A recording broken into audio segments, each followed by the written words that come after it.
देखो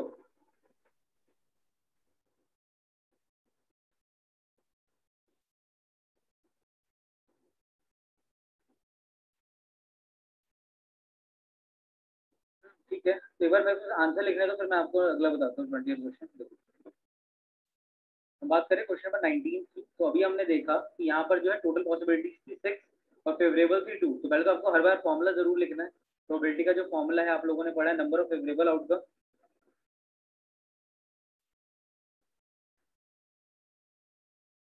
upon total possible outcome.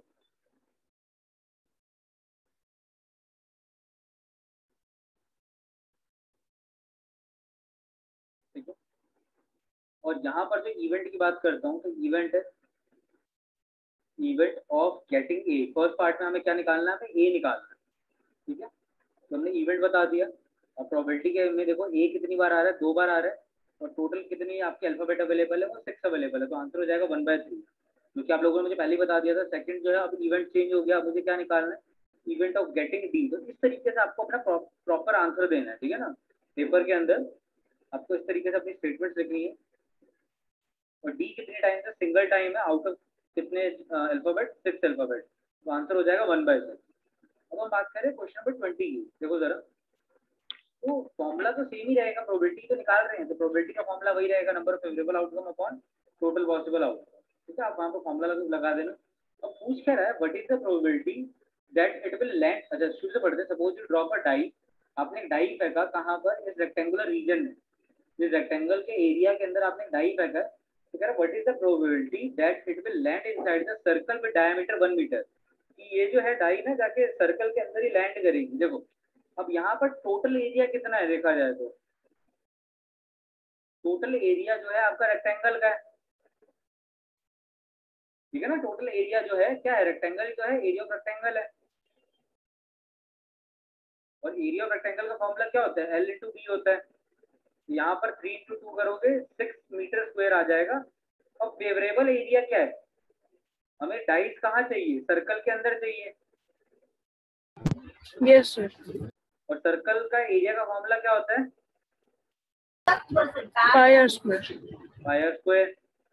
पाई कुछ दे नहीं रखा, तुम 22/7 ले लेते हैं। रेडियस हमारा क्या था, डायमीटर कह रहा था 1 है, तो रेडियस हो जाएगा 1/2, 1/2। समझ में आ रहा है सबको, जा रहा है 11/14 मीटर स्क्वायर। यहाँ पर आपका वही नंबर ऑफ फेवरेबल आउटकम, यहाँ पर टोटल पॉसिबल आउटकम, फॉर्मूला यही होता है। और फॉर्मूले में वैल्यू पुट कर दो।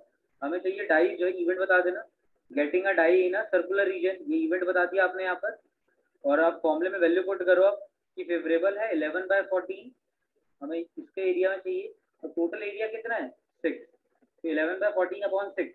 अब यहाँ पे डबल फ्रैक्शन का केस लगेगा। डबल फ्रैक्शन क्या था, कि ऊपर वाला फ्रैक्शन एज इट इज, नीचे वाला फ्रैक्शन रेसिप्रोकल कर देंगे। तो आंसर आ जाएगा 11/84। ये हमारा फाइनल आंसर है। बताओ समझ में आया।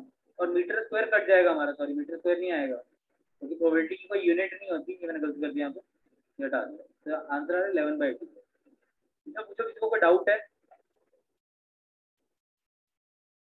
हाँ जी, किसी को कोई डाउट है इसके अंदर, बताओ।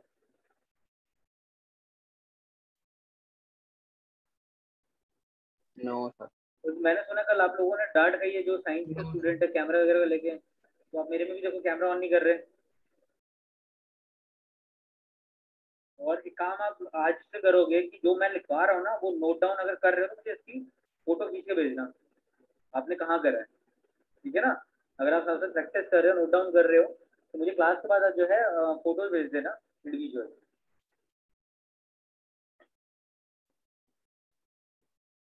देखो जरा अब यहाँ पर हम बात कर रहे हैं क्वेश्चन सर नंबर सेपरेट 20। भेज दिया ना। हाँ,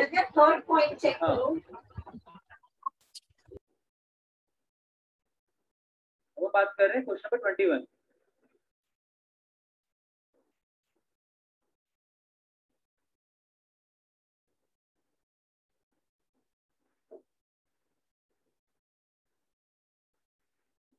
मेरी आवाज आ रही है। Yes sir. ठीक है, चलो क्वेश्चन नंबर 21 कर रहे हैं, मैं जल्दी से पढ़ो। लॉट है जिसके अंदर 144 बॉल पेन है, 20 डिफेक्टिव है, बाकी गिफ्ट इज गुड, वो अच्छे पेन ही खरीदेगी, और वो नहीं खरीदेगी अगर डिफेक्टिव होंगे। तो शॉपकीपर ने उसको बोला एक पेन निकालने के लिए, उसने रैंडमली पेन निकाला, what is the probability that she will buy it, इसकी प्रोबेबिलिटी बतानी है, और सेकंड है she will not buy it, इसकी प्रोबेबिलिटी बतानी।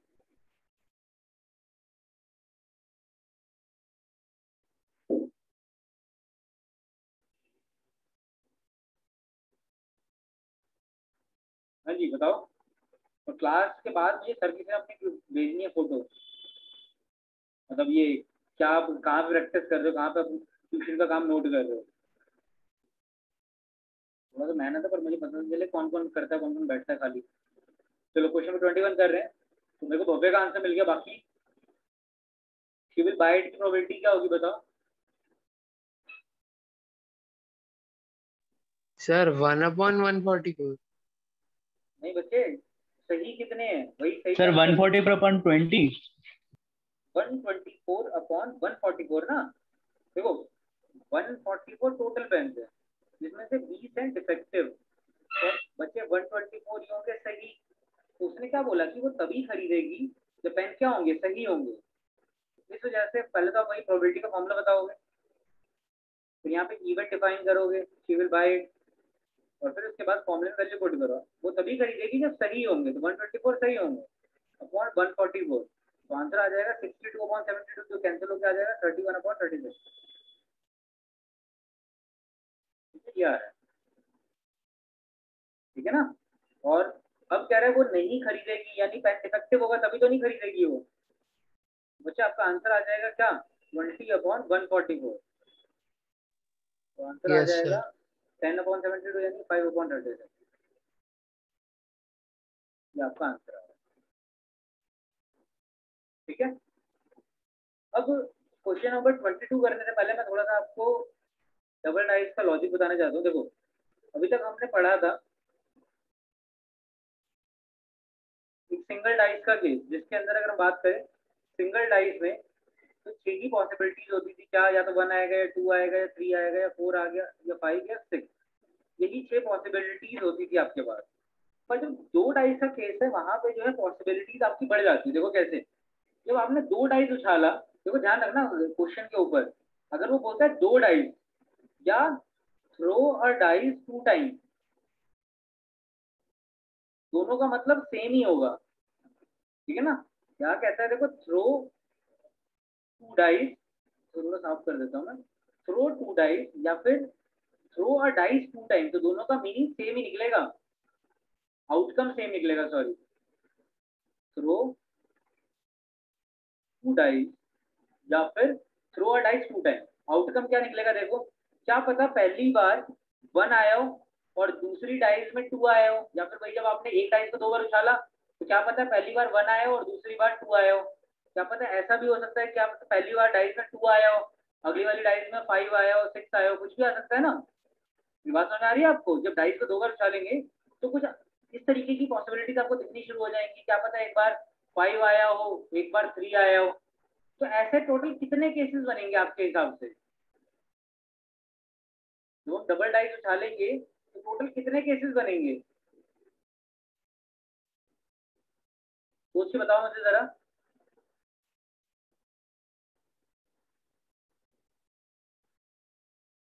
देखो यस सर। आपने क्वेश्चन 6। क्वेश्चन नहीं सुना, क्या मैंने कहा था कि अगर आप डाइस को 2 टाइम उछालेंगे तो टोटल कितने केसेस बनेंगे, टोटल बनेंगे 36 केसेस। अब कैसे बनेंगे 36 केसेस यस आप, सर। हाँ जी मैं बताता हूँ। देखो क्या है, क्या पता पहली डाइस में 1 आया हो, दूसरी में भी 1 आया हो, फिर क्या पता पहली डाइस में 1 आया हो, दूसरी डाइस में 2 आया हो। ऐसे करते करते आप देखो कितने केसेस बन रहे हैं, 1,3। यस सर, लग गया पता। हाँ जी, तो पहले ये केसेस बनेंगे, फिर क्या पता पहली डाइस में 2 आया हो फिर 1 आया हो,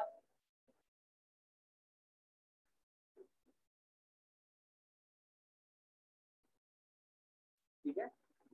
तो ये इस तरीके से केसेस, ऐसे करते करते कितने केसेस बनेंगे, 3, 4, 5 और ये 6 केसेस ये बन रहे हैं। तो अगर आप काउंट करोगे टोटल तो आपके 36 केसेस बन जाएंगे।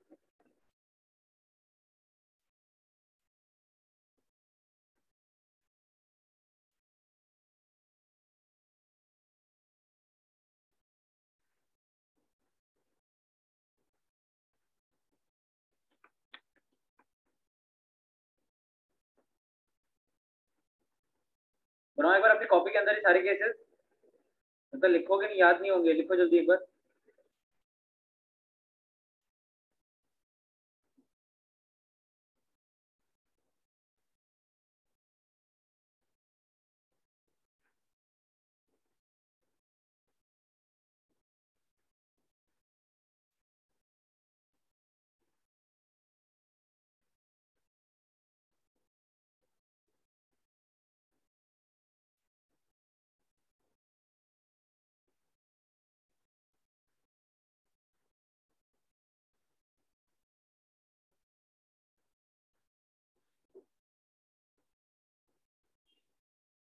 तो ये सारे केस मैंने बना लिए, 6 रोज है, 6 कॉलम है,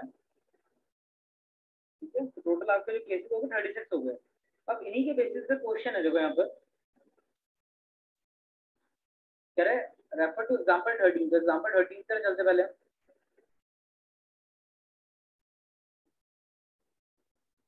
देखो, ये एग्जाम्पल 13, यहाँ पर भी इन्होंने केसेस बना रखे हैं।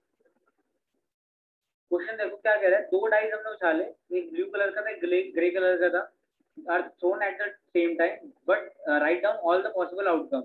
तो हमने सारे पॉसिबल आउटकम देखो लिख लिए, 36 आउटकम्स थे। What is the probability that the sum of two numbers appearing on the top of the dice is 8? इसकी प्रोबेबिलिटी बतानी है कि जो सम आए, दोनों डाइस जो आए हैं उनका टोटल करके वो 8 आए, इसकी प्रोबेबिलिटी क्या है। यानी कहने का मतलब है कि अगर आपने डाइस उछाला तो एक बार 1 आया, एक बार 1 आया, तो इन दोनों का सम करा 2 आया, फिर एक बार 1 आया, एक बार 2 आया, तो इनका सम 3 होता है। तो 8 आए, इसकी प्रोबेबिलिटी क्या है ये बताओ।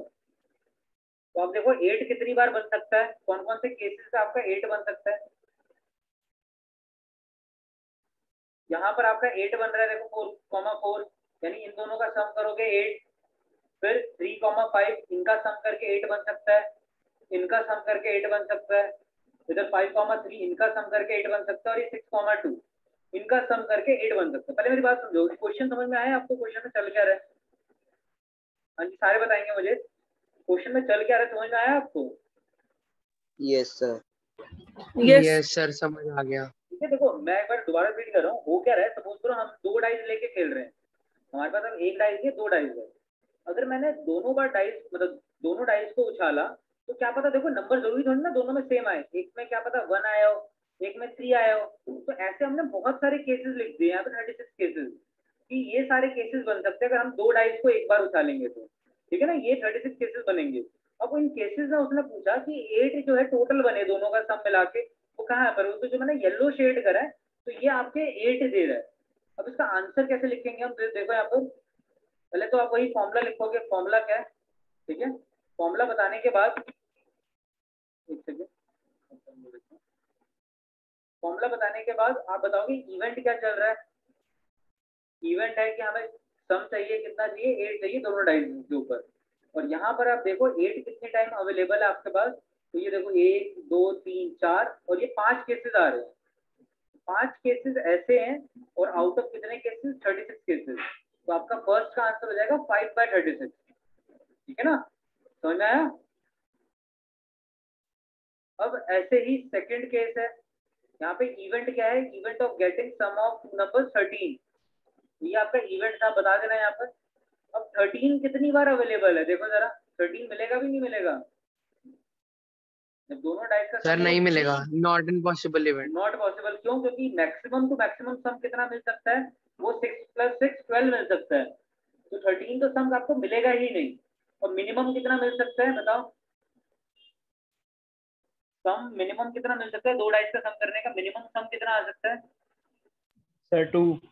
2 आ सकता है, क्योंकि ये देखो सबसे छोटे नंबर है 1,1, तो मैक्सिमम सम 36 आ सकता है, सॉरी 12 आ सकता है, और मिनिमम सम 2 आ सकता है। तो 13 तो अवेलेबल ही नहीं है, तो इस वजह से आंसर हो जाएगा 0/36 इक्वल टू 0, यानी इम्पॉसिबल इवेंट। अगला क्वेश्चन है लेस देन और इक्वल टू 12, यानी event of getting sum equal to और लेस देन 12। तो इसका आंसर क्या होगा बताओ, लेस देन होना चाहिए 12 सम, और इक्वल टू 12 भी हो सकता है। तो कितने केसेस बन रहे हैं,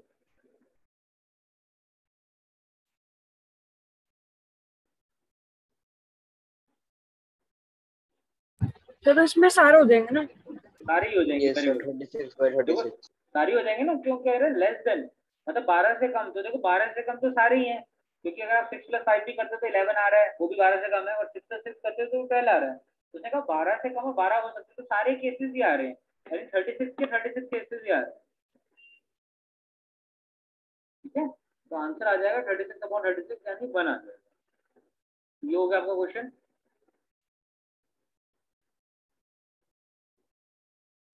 सेकेंड 5 वाला क्वेश्चन बताइए। एक मिनट दो, मुझे एक एग्जाम्पल देख रहा हूँ।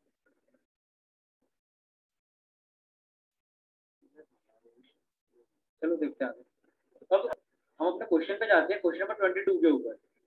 और मुझे इसका आंसर देना, मैं आपको टेबल दिखा रहा हूँ, टेबल के देखकर मुझे आप आंसर बताओ क्या क्या है।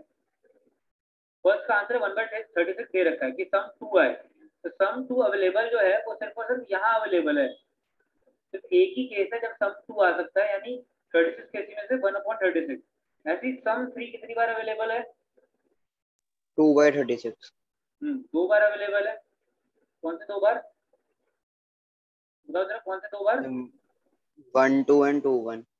ये 2 केसेस हैं जिनका सम करके 3 आ सकता है, यानी आ जाएगा 2/36। इसको डिवाइड कर लेना आप। ऐसे ही 4 कितनी बार अवेलेबल है? 3 by 36. ठीक है, बाकी भी जवाब दो। अर्जित ही दे रहा खाली जवाब, बाकी क्यों नहीं दे रहे? 3/36 गुड अर्जित। ये 3 केसेस हैं, कौन कौन से? 1,3, 2,2 और 3,1। तो ये 3 केसेस है जिनका सम करके 4 आ सकता है, तो इसका आंसर हो जाएगा 3/36। ऐसी 5 देखो। 4 by 36. Very good. 5 की अगर बात करूँ तो देखो 5 यहाँ यहाँ यहाँ और यहाँ। सर इसको टेबल की फॉर्म में करना है, सर पूरा प्रॉपर सॉल्व करके?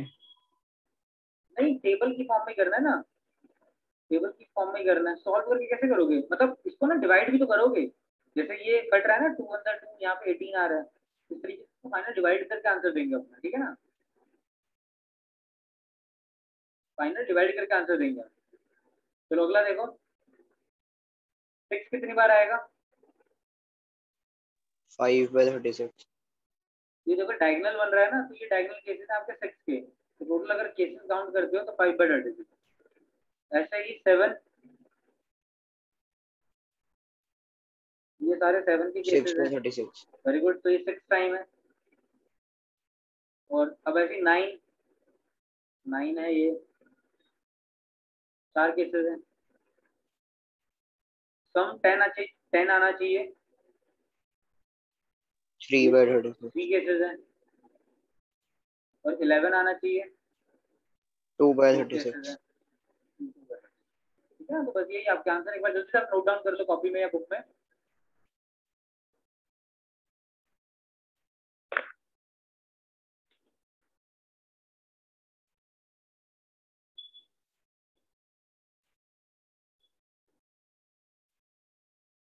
बताओ समझ में आया सबको?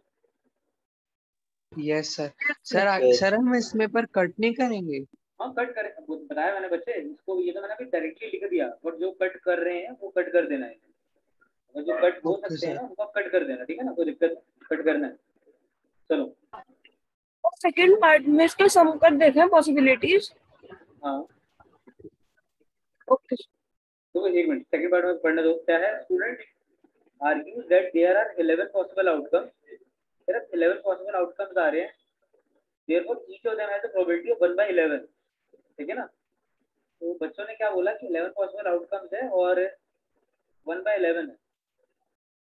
पॉसिबिलिटी किसकी कह रहे हैं? देखिए,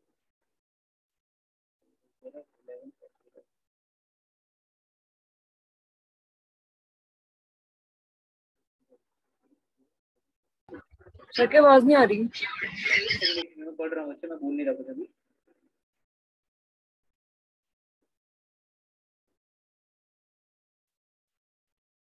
देखो ये कह रहा है कि मेरे ख्याल से ना इसने जनरल वे में बोला है कि क्या सारे अगर केसेस में अगर देखें तो क्या 11 पॉसिबल आउटकम्स आ रहे हैं। तो अब देखो 11 पॉसिबल आउटकम्स नहीं आ रहे ना, टोटल कितना पॉसिबल आउटकम्स आ रहे हैं? 36 आउटकम्स आ रहे हैं। बात सुना रहे हैं आपको? हेलो, यस सर, मैं वो पूछा था इसके अंदर मुझे लगा कि सम की पॉसिबिलिटीज नहीं, रखी क्योंकि है। उसने क्लियर नहीं करा ना यहाँ पर किसके रिगार्डिंग वो बात कर रहा है, तो इस वजह से हम मान के चलेंगे कि टोटल पॉसिबिलिटीज का पूछ रहा है, तो 36 का ही पूछ रहा है। तो यहाँ पे जो है लिख देंगे आंसर कि no, each of them do not have a probability of 1/11 because there are 36 possible outcomes। Answer दे देना नो, मैं लिख देता हूँ।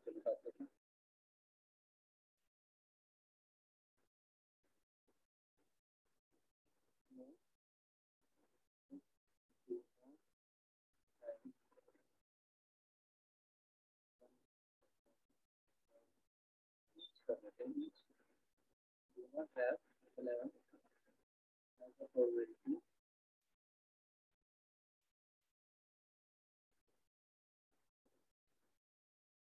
because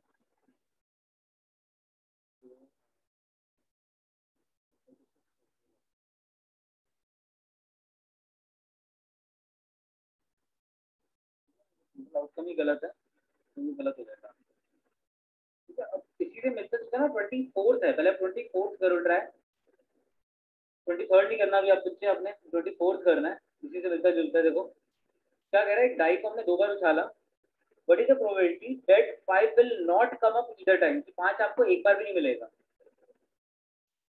ये देखो ये डाई के केसेस है, तो बताना मुझे प्रोबेबिलिटी देख के कि 5 आपको एक बार भी ना मिले, इसकी प्रोबेबिलिटी बतानी है। सर शायद इसमें ना डाइस थोन पैसे को इसका मतलब सिर्फ एक ही डाइस ऑफ 2 बार डाल रहे हैं। बच्चे मैंने अभी स्टार्टिंग में आपको बताया था ना, देखो ऊपर कि अगर वो बोलता है कि थ्रो 2 डाइस या थ्रो अ डाइस 2 टाइम, तो दोनों का मतलब एक ही निकलेगा, आउटकम सेम ही है, ठीक है ना, यस इसका आउटकम भी सेम ही हम मानेंगे, यही मानेंगे। अब कह रहा है कि 5 एक बार भी ना है, इसकी प्रोबेबिलिटी बताओ। तो आप ये देखो 5 कितनी बार आ रहा है, पहले ये काउंट कर लो। 32/36। एक सेकंड बच्चे मैं चेक कर देता हूँ, बताता हूँ। आप पहले देखो, मैंने क्या बोला कि 5 कितने बार आ रहा है, ये चेक करो। तो 5 जो है, अब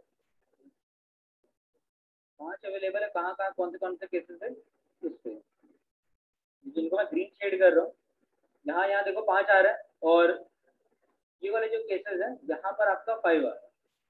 तो अगर आप केसेस काउंट करोगे तो 6 केसेस इधर, 6 केसेस इधर, और उनमें से एक केस जो है कॉमन है। 25 हो जाएगा। हाँ, तो टोटल 11 टाइम जो है आपका 5 आ रहा है। अब उसका क्वेश्चन ये था कि 5 हमें एक बार भी ना मिले, ठीक है ना, हमें 5 एक बार भी ना मिले, तो टोटल जो है, तो सर 25/36 हो जाएगा। हाँ जी, तो लिख देते हैं एक बार आप। ठीक है, वही देखो बार बार मैं आपको बोल रहा हूँ, फॉर्मूला हर बार लिखना है जब भी क्वेश्चन करेंगे, फिर इवेंट डिफाइन करेंगे। तो अगर हम बात करें फॉर्मूले की, तो हमें पता है कि 11 टाइम आपका 5 आ रहा है, तो अगर हम वो हटा देंगे तो बचेंगे 25 टाइम्स, 25 टाइम्स आपको 5 नहीं मिल रहा, तो आंसर हो जाएगा 25/36। ठीक है, ये आ गया। अब सेकंड पार्ट में इवेंट चेंज हो गया, कह रहा है 5 हमें कम से कम एक बार मिले, तो एक बार मिलेगा मतलब है कि कम से कम एक, यानी 2 बार भी मिल सकता है, तो सर तो 11 केसेस यस थे, ठीक है ना, तो आंसर आ जाएगा 11/36। 36। ठीक है, ये चीज समझ में आ गई आपको? Yes sir. Yes sir. ठीक है सर बच्चे, खत्म बस ये चैप्टर। आपके सेकंड पार्ट में अगर हम पी ऑफ ई को लिखने की जगह पी ऑफ नॉट लिख दे तो चल जाएगा काम? हाँ चल जाएगा, चल जाएगा बच्चे, अभी खत्म नहीं हुआ, ये 2-3 क्वेश्चन बचे हैं, दूसरी ऑप्शनल भी है, पर मेरे को ना एक टॉपिक कराना है, इससे पहले सुनो जरा, क्वेश्चन हम कर रहे हैं, डिस्कस करते हैं। देखो सपोज करो, ये मैं क्वेश्चन करा रहा हूँ आपको, हमारे पास ना ये बॉक्स है, इस बॉक्स के अंदर ना बॉल्स है 1 से लेके 100 तक, ठीक है ना,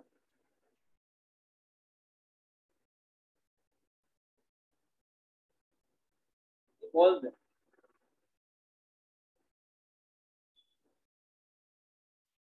तो टोटल कितनी बॉल्स अवेलेबल है पहले बताओ।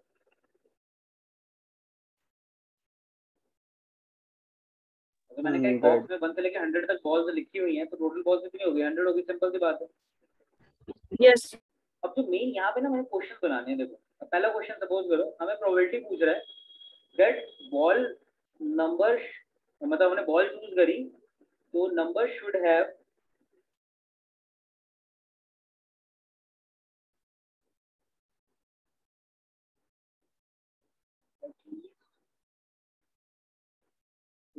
क्वेश्चन पहले मेरे को बनाने दो। नंबर शुड हैव,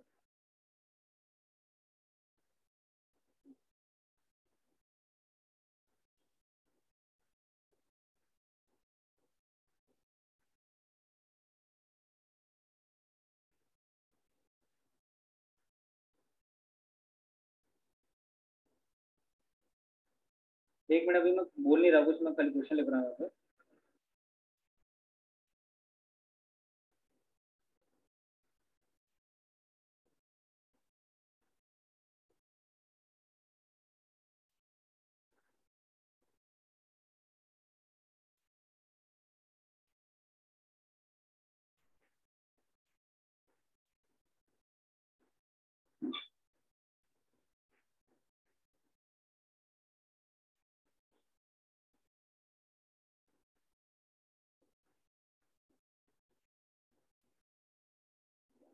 बन नहीं रहा है।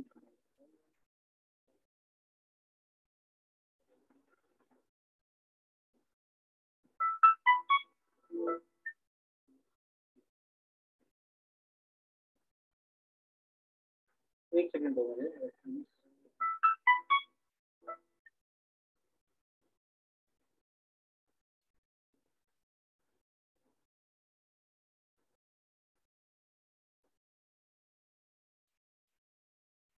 तो एक काम करो, अभी रुको जरा, मैं ना क्वेश्चन फ्रेम नहीं कर पा रहा खुद से। थोड़ा-सा मुझे लग रहा है कि सॉल्व में ना वो क्वेश्चन फ्रेम नहीं हो पाएगा प्रॉपर, वो फ्रेम नहीं हो पा रहा क्वेश्चन। एक बार मैं रुक जाओ, मैं बताता हूँ एक बार कि क्वेश्चन मेरे दिमाग में आता नहीं तो फिर किसी बुक से आपको पूछता हूँ। फ्रेम मैं कर नहीं पा रहा मैं एटलीस्ट, और मेरे को ना मेन नॉट मोर देन वाले क्वेश्चन कराने हैं।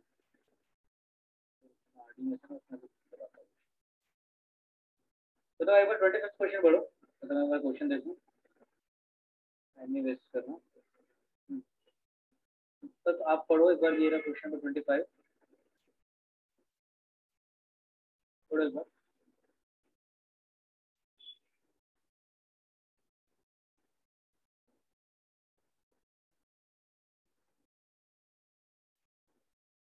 सर आपको पूरे चैप्टर की पीडीएफ भेजनी है ना?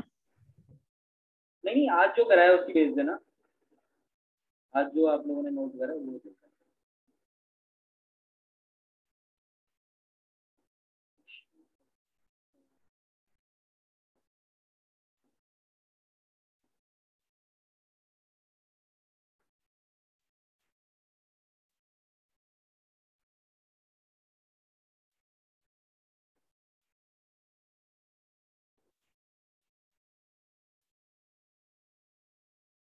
तो देखो आप पढ़ो जरा 25 क्वेश्चन।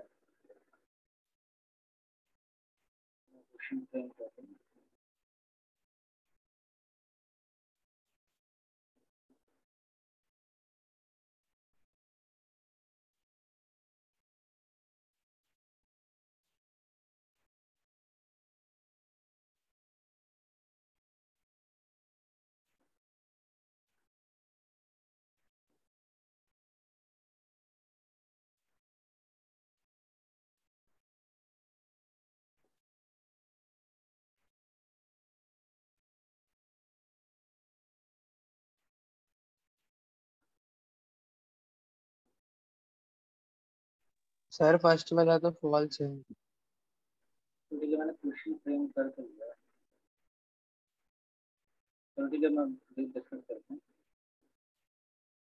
तो पहले एक बार मैं आप लोगों को क्वेश्चन डिस्कस करता हूँ, फिर एक बार फिर ये अपने वाला क्वेश्चन पूछता हूँ। तो देखो यहाँ पर क्या कह रहे हैं, which of the following arguments are correct and which are not correct, give reason for your answer. कह रहे हैं कौन सा आर्ग्यूमेंट ठीक है, कौन सा इनकरेक्ट है। अब क्या है, 2 पॉइंट्स हमने उछाले हैं, तो 2 पॉइंट्स अगर उछालोगे तो क्या क्या पॉसिबिलिटीज बनेगी, बताना मुझे। दो बारी हेड, दो बारी टेल्स, एक बारी हेड, एक बारी टेल। तो देखो, अगर हम कॉइन्स को 2 बार उछाल रहे हैं तो 2 बार हेड आएगा, 2 बार टेल आ सकता है, एक बार हेड आए एक बार टेल आए, क्या पता एक बार टेल आए एक बार हेड आए। ठीक है ना।